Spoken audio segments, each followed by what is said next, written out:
Pada waktu itu Yesus bersabda kepada ke-12 muridnya, "Seorang murid tidak melebihi gurunya, dan seorang hamba tidak melebihi tuannya. Cukuplah bagi seorang murid jika ia menjadi sama seperti gurunya, dan bagi seorang hamba jika ia menjadi sama seperti tuannya. Jika tuan rumah disebut Beelzebul, apalagi seisi rumahnya. Jadi, janganlah kalian takut kepada mereka yang memusuhimu, karena tiada sesuatu pun yang tertutup yang takkan dibuka, dan tiada sesuatu pun yang tersembunyi yang takkan diketahui. Apa yang kukatakan kepadamu dalam gelap, katakanlah dalam terang. Dan apa yang kubisikkan di telingamu, beritakanlah dari atas atap rumah.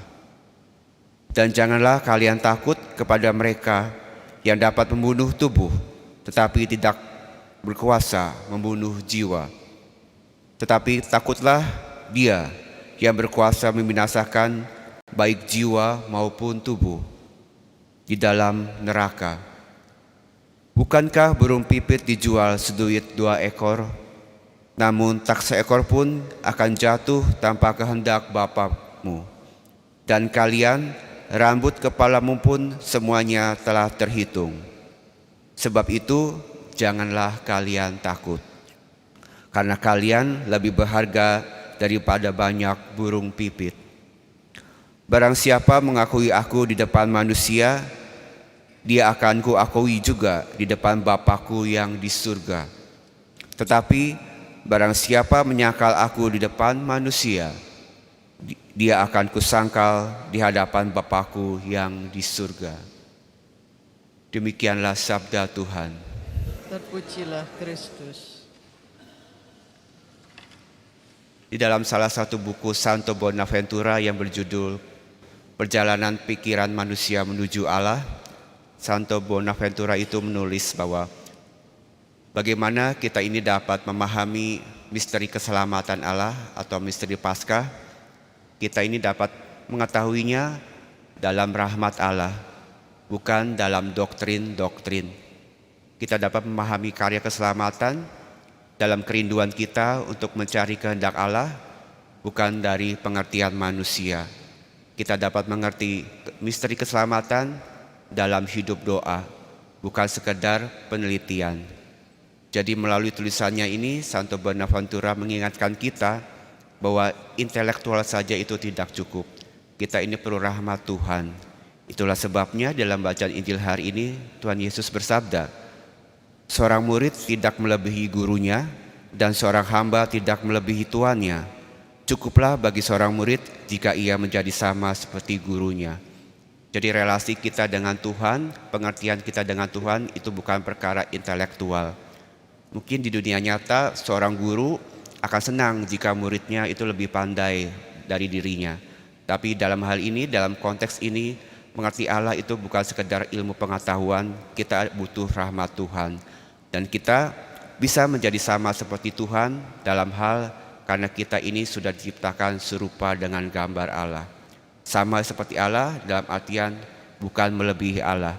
Karena jika kita ini ingin lebih besar daripada Allah, kita akan jatuh dalam dosa. Inilah yang terjadi dengan Adam dan Hawa yang jatuh dalam dosa asal karena mereka ini ingin melebihi Allah. Dan juga seperti Beelzebul, mereka ini para roh-roh jahat, mereka ini ingin melebihi Allah. Tapi bagaimanapun usaha mereka, mereka itu tidak akan pernah sama seperti Allah. Karena hati itu mereka itu jahat. Oleh karena itu di dalam baca Injil hari ini, Yesus pun bersabda, jangan takut terhadap roh-roh jahat. Sebab mereka itu tidak akan lebih besar dari Allah. Dengan kata lain, mereka pun tidak akan lebih besar dari manusia. Karena manusia ini diciptakan serupa dengan gambar Allah. Berbeda dengan roh jahat yang mereka itu lebih rendah daripada manusia. Jadi kita tidak perlu takut, kita hanya perlu beriman kepada Tuhan, kita bersandar pada pengertian Allah, bukan pada pengertian kita sendiri. Jadi undangannya pada hari ini, kita pun diajak untuk selalu bersyukur, kita diajak untuk terus mencari kebaikan Tuhan, mengingat kebaikan Tuhan dalam hidup ini. Sama seperti arti kata dari Bonaventura, Artinya apa Bonaventura? Yang artinya adalah betapa baik kejadian ini, betapa baik kejadian Tuhan dalam hidup kita. Jadi mari terus kita gali apa saja kebaikan Tuhan dalam hidup kita. Di dalam doa-doa kita mau mengingat, mensyukuri apa itu kebaikan Tuhan, dan harapannya seperti dikatakan, apa yang kukatakan di dalam gelap, nyatakanlah di atas rumahmu. Jadi artinya apa? Segala hal yang kita terima, segala rahmat, segala wahyu yang kita terima dalam hidup doa, itu harus diwartakan kepada semua orang. Jadi kita ini harus menceritakan kebaikan kita ini kepada semua orang, bahwa kebaikan Tuhan itu harus dinyatakan. Tidak untuk diri kita sendiri, tapi kebaikan Tuhan yang telah kita terima ini harus kita bagikan, supaya dunia tahu bahwa Tuhan itu begitu baik.